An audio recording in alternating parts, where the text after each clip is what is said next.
Hey there, in this Harber London Classic Rucksack review, I'm gonna show you everything that you need to know about this. So then you can decide whether or not it's the perfect bag for your needs. And you're gonna wanna stick around to the end of the video, because if this is not the bag for you, I'm gonna make some alternative recommendations that I think will better suit your specific needs. Let's chat about the gist of the Harber London Classic Rucksack. Like, what is this thing all about? If I had to summarize it in a single word, I would say sophistication, with the second word closely behind it being designer. Because although this isn't like a designer bag like a Chanel or Louis Vuitton, right? It's got that kind of a feel to it. It's got that classic rucksack look, but done in a way that you just see it and you're like, holy crap. I don't know a lot about bags, but I just know that thing is not cheap, and it's not. But there's a few reasons for the high price tag, which I'll disclose in just a second. Namely two things. A, we've got full grain, rich leather that looks and feels utterly amazing. But the biggest reason why the Harber London Classic Rucksack backpack is so freaking expensive is because it is handmade in Spain. Exactly. A handmade, well-crafted leather goods that look stunning is something that you typically have to pay top dollar for. But it's not without its features. We've got some cool magnetic opening and closing to the main compartment, swivels at the top of the shoulder straps for ultimate comfort, side pockets on both sides of the bag for quick access, an included magnetic keychain, and much more. The capacity is 17.5 liters. It weighs a pretty heavy 3.5 pounds. It currently comes in 4 different color options, this being the olive green. This is the bag when it's empty, and this is the bag when it's full. Now I'm gonna pack out this bag throughout the entire review so you can see exactly what it fits. This is the bag on me. For reference, I am 5'8". The comfort is both awesome and meh, depending on which part we're looking at. I'll sort of break that down in a bit more detail on the back side of this review. Harber London offers a 1-year warranty for this bag, and for all that you see before your eyes, it costs $400 US.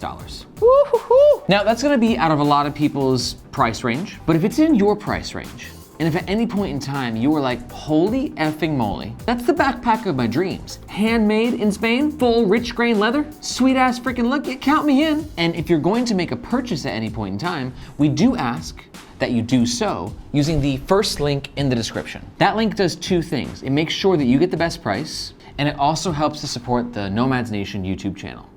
Thank you very much. Okay, first up, let's talk about the front of the Harber London Classic Rucksack. The first thing to note is obviously the aesthetic. That goes from this material, which is a recycled bottle polyester, canvasy sort of a material, to obviously the next level leather. And just the way that the whole thing is put together with the buckles, right? It's so classy.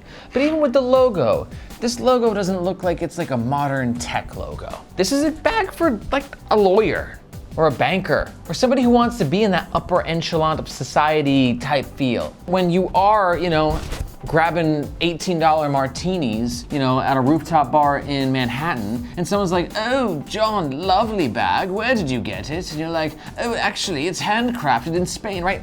Like, that story is so classic in itself, like, just to be able to have that. And when you're interacting with the bag, I know we're supposed to be talking about the front, but just like, I can't sell the story enough. It's so interesting. It rationalizes the price tag for some people, and I just think that handmade, crafted goods from Spain is dope. It's really dope. And these materials, you can really see the craftsmanship with the front, whether it's the stitching or just the cuts or just the overall composition. You can just tell this bag was made with a little extra TLC. The leather itself is just gorgeous. It's very smooth to the touch, very leathery to the smell. This material is a little rougher, a little coarser. It doesn't feel like a new material, like a modern, super techie material. It feels like there's something classy to it, like there's a story in itself. I think that the olive green has a little bit of a dirty look to it, but just the way that these two materials play off each other, I'm really impressed with. Now let's talk about these buckles. These buckles are also beautiful, the way that they sort of shine, like it's sort of like this shiny element with like this more muted element. It all contrasts off of each other very well. And then behind the buckles, the good news is that you don't need to undo the buckles to get to the main compartment. These buckles are reinforced behind via magnets. Nice magnets too. Magnets like these are always easy to take off, right? Like getting into the bag, no problemo. But putting them back on can sometimes be, you just gotta navigate around and be like, where is it? Where is it? There it is that it? Yes. So easy to take off, more challenging to replace. But one interesting note is once you lift up this flap, you've got this little hidden pocket right here. This pocket runs down significant, like really deep. Like you'd be like, oh, that's just a little guy. But actually it runs down to like all the way here. Given the location and that you've got a little bit of padding on both sides, I think it's a good spot for your sunglasses. Put my Warby Parkers in there. Nice, close it. Easy-ish to access, right? You don't have to go digging into the main compartment. And I like this little magnetic closure. Magnets and backpacks, just the greatest combination ever. Now let's talk about the middle of the Harber London Rucksack Classic backpack. Starting on the bottom, you have some external lash points here, which I think are quite interesting. Oh, also one cool note about this bag, that's a huge thing for me with any bag, it frickin' stands up by itself. I love this. And it's especially nice on a bag made with nice materials, because otherwise it's gonna be falling on the ground anytime you're not holding it up physically. So, you know, you want this bag to look nice and not get super dirty, so the ability to stand up by itself allows it to do that. Harber London gave us these with the packs, which are basically like 4 external lash points, right? So you can see these guys at the bottom, and these guys sort of connect to it, and there's not a lot of detailed information on the website, and I'm kind of confused, but ultimately, you take one of these lash points, put it through the bottom, tie it in itself, and then you'll notice directly underneath these buckles, there's a little slide spot, and you put it there. And you put one on each side, and I'm not quite sure for what. Usually external carries for like hiking and stuff, or like, I don't know if you want to put a carabiner, or like a cute little stuffed animal in your bag, which it doesn't seem like would be in line with a bag like this. I don't know. If you have any ideas, let me know in the comments below. Moving on though, on either side, really just a basic silhouette. There's no additional pockets on the outside, no water bottle pockets, right? So for all you, I need a water bottle pocket on the outside of my bag people out there, this bag's not gonna be for you. But I think that adds to the designer look, right? The whole vibe. This is not designed to be the world's most functional backpack. It's just not. This is style and story and function can go because we're focusing on one thing at a time right now. But I wouldn't say Harber London completely left function out the window, because sticking on the sides, we've got these really nice side quick access pockets, and one on each side too, which I'm a big fan of. A lot of backpacks will have a quick access pocket, but they're like, you only get it on one side. But Harber London's like, I got you back, we got it on both sides. I like quick access pockets because they allow you to, as the name that I made up infers, access things quickly. So for instance, it's a great spot for my phone, right? And it's like, oh, I'm done texting. I'm gonna put my phone away. And instead of taking my bag off, opening the main compartment and dealing all with that, you just go ahead and swing it over, unzip, and boom, that's functionality. So it's not a YKK or anything, which is a little concerning at this price point, or should I say interesting at this price point. And also, you know, on that whole note of form over function, this bag is the epitome of form over function. It's not a YKK PU coated zipper, it's just a basic zip. It looks nice, looks shiny, but it's not weather resistant. On one side pocket, you have the keychain. Pretty into the keychain solution. It's a basic, you got leather right here, little metal clip. It feels nice, it feels satisfying, it feels expensive. So go ahead and clip the keys on, and putting it back in is fairly simple. Where are you at? Boom, we're in. Now for me to access my keys, I'm not gonna take it off via the magnet every time because it can be a little bit difficult to put back. I'm just gonna unclip, keys off, unlock door, keys back on. But what's nice about this is if you are somebody who lives in the modern part of the world, like my parents in Connecticut, where they don't have any house keys, it's all then you can just take this off. And a lot of bags don't have that option, right? Because it's sort of embedded into the bag or sewn in. Taking it off is kind of annoying, there it is. But you can take this off, which is good for you non-key users in the world. But for now, keys, phone, other side. Yet again, in line with quick access, I'm gonna put wallet, gum, and my AirPods. All things that I might want in a jiffy. And that's exactly what quick access pockets give you. Let's talk about the main compartment. So yet again, with form over function, we have a bag that has a main compartment that's a little difficult to access. But we have some interesting features. We have this little zip guy right here, which sort of keeps the bag closed, keeps it nice and tight and tidy. Also just kind of gives it a little more of a premium, satisfying feel. And to add to that like closedness and that tidiness, we have this little buckle system right here, yet again leather, and it just kind of brings the bag together nicer, kind of compresses it, creates a little extra security if you need it, not by much, but it just sort of adds to the feel and the vibe of the bag. And then in the actual depths of the main compartment, we have a zipper pocket on top, 2 smaller pockets in the bottom, and then a magnetic tablet pocket and a laptop sleeve. The laptop sleeve can fit up to a 16-inch laptop, so my 13-inch MacBook Pro fits with ease. It's a pretty well padded laptop compartment. A little bit of padding here, a little bit of padding on the flip side. Not as much of a false bottom as I would like to see. So for me, if I put my laptop in a bag like this, I'll probably double cover it. Good old double wrap. This is the Rush Faster laptop sleeve, which I've really enjoyed using over the past few weeks, just for a little extra peace of mind.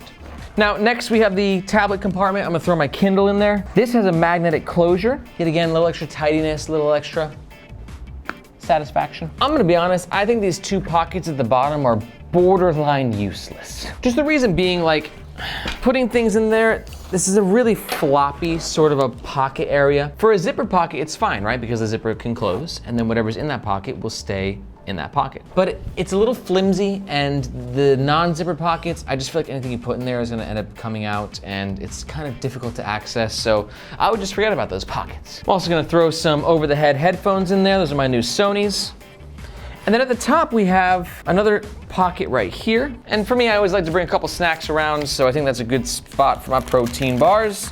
Oh yeah, meant to be. Nice little zip action. Here's the thing with a top loader backpack though, it's like, okay, sure, maybe dimensions wise, it might measure out to be 17.5 liters, but it feels tighter, you know, it feels like 14, 15 liters just because of the limited access. So keep that in mind as you're traveling with this pack. Let's check out the back of the Harber London Classic Rucksack backpack. At the top, we have a little handle right here. Warning, this handle is not comfortable to like carry your bag with. Like you're not gonna be going in tote mode very often, or I just wouldn't recommend it. It's more for aesthetics. But it's also for hanging your bag up because this is a really nice bag. You don't want it on the ground, so when you go somewhere, pop it up top somewhere. But let's talk about these shoulder straps, because I'm really digging what's going on here. 2 reasons why. First up is we got swivels. I don't know if they're overrated or not, but it's like one of those things that you don't really notice it when you're wearing it, but maybe that's just because of how freaking comfortable they are, is that the swivels, they move with your body, right? If the bag's going this way, they go this way with it. If it goes that way, it goes that way with it. And that's the beauty of swivels. Yet ultimately, I'm just really impressed with the comfort of these straps. Because when it comes to backpacks, comfort is crucial. I know because, I don't know if you knew, but I'm actually building my own backpack. That's right, and not only am I building my own backpack, but I am documenting the entire process here on the Nomads Nation YouTube channel. So if that sounds cool, if you wanna see what it takes to build a backpack from idea to launch, then you should definitely subscribe to the channel if you're not already. But to take it a step further, check out the second link in the description. With that link, you can actually sign up to our email list, where you'll get more behind the scenes, exclusive content for our Building a Backpack project, and you'll get to vote on some of the key features of the bag. From the colors of the bag, to the materials we choose, to the pocket location, you name it, I wanna hear what you gotta say. So if you want to join our Building a Backpack journey, and I'd love for you to join the ride, please take a look at the second link in the description and join us in the email list. I really like the comfort of these because leather backpack straps are awful. And they're usually, even the ones with the padding in there, they're usually not done very well.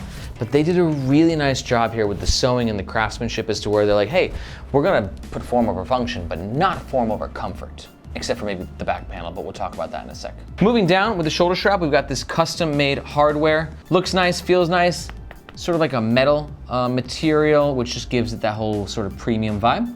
And then we got the nylon beneath it. This is really nice nylon, really thick, really coarse. Like normally nylon for backpack makers is cheap. It's like the first thing they skimp on is their nylon. But Harber London said, F that, we're gonna make really nice nylon.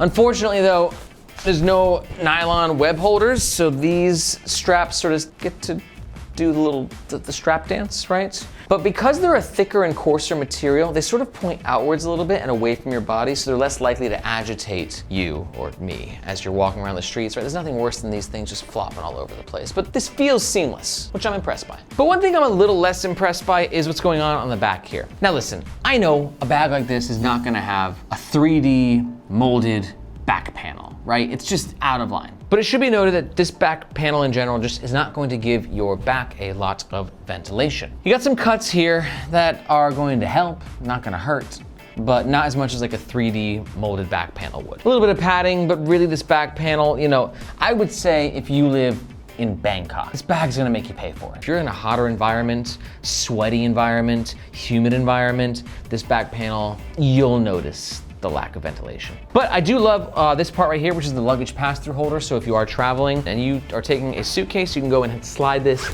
over the suitcase handle. And yet again, didn't skimp on materials there. They didn't skimp on materials anywhere with this bag. Like, that's really one of the great things about this. This rucksack is premium materials across the board. And this, yet again, they're like, we're not gonna do nylon, we're gonna do freaking leather. And they did. Let's talk overall pros and cons of the Harber London Classic Rucksack. Overall pro number 1, next level story. It's handmade in Spain. I mean, can you beat that? Overall pro number 2, they didn't skimp on really any materials. Like, every material feels lovely and just different and interesting and high quality. And pro number 3 is just, I think they nailed the aesthetic. Is it my aesthetic? No. But objectively speaking, like, is it a beautiful, well-crafted, beautiful looking bag? Absolutely. But let's talk some of the cons. Con number 1 is this bag is kind of the epitome of form over function, which is fine if that's what you're looking for. But for some of y'all, that's just not gonna make the cut. Con number 2, pretty expensive. And con number 3, I was gonna say the back panel, but I accept it with what they're doing with this bag, but I do think the lack of access in the main compartment is a bummer. So if you're still here, it means that you might want to be a sophisticated gentleman and purchase a Harber London backpack yourself. So if you like my British accent and you're thinking about picking up this bag, remember, we do ask that you do so using the first link in the description. Reason being, it just makes sure that you get the best price, and using those links also helps to support our Nomads Nation YouTube channel, which we greatly appreciate. Thank you. If you are not smelling what Harber London is cooking, let me give you a few alternative recommendations for bags that I think are close but bring something a little different to the table. Alt recommendation number 1 is going to be the Gent Create Vintage Canvas Backpack. This is a great option for you if you're just looking for a bag that has that timeless, cool, heritage sort of look, but instead of spending $400, you're looking to spend around $100. To learn more about the Gent Create Backpack, take a look down yonder in the links, and you'll find a link to our full review. Alternative recommendation number 2 is going to be the Kodiak Buffalo Leather Briefcase. Now, this is a briefcase slash messenger, not a backpack, but Kodiak Buffalo makes gnarly leather products in a similar price range. So if you're watching this Harber London review and you're like, yeah, that leather, I'm into it, but there's not enough, I need more, then check out our review of the Kodiak Briefcase. And that'll open you up to the world of Kodiak, and you can discover all you want to know about them. I mean, if you're into leather and buffalo leather, it's as good as it gets. Description below, and you can find a link to the full review. And alternative recommendation number 3, it's kind of a long shot, but I wanted to throw it out there, is the Boundary Supply Errant. This bag takes the classic rucksack look and just brings it into the freaking future and accents it with more features than you're going to know what to do with. So maybe you're like, oh, I thought I wanted something designery and old school, but actually I want that future shit. If that sounds like you, take a look in the description below and you'll find a link to our epic Boundary Supply Errant review. I think it's my favorite review that we've ever done. If you're still here, there's a pretty good chance that you like backpacks. I can't blame you. I like backpacks too. In fact, I like backpacks so much that I'm embarking upon the journey of building my own backpack and documenting the entire experience here on this YouTube channel. So if you want to learn more about that and want to be able to help vote on some of the key decisions we have to make and the key features and the colors, then you're going to want to watch this video where you can learn more about the project and how you can get involved. Thank you so much for your time. My name is Aaron. This is Nomads Nation, and we'll catch you next time.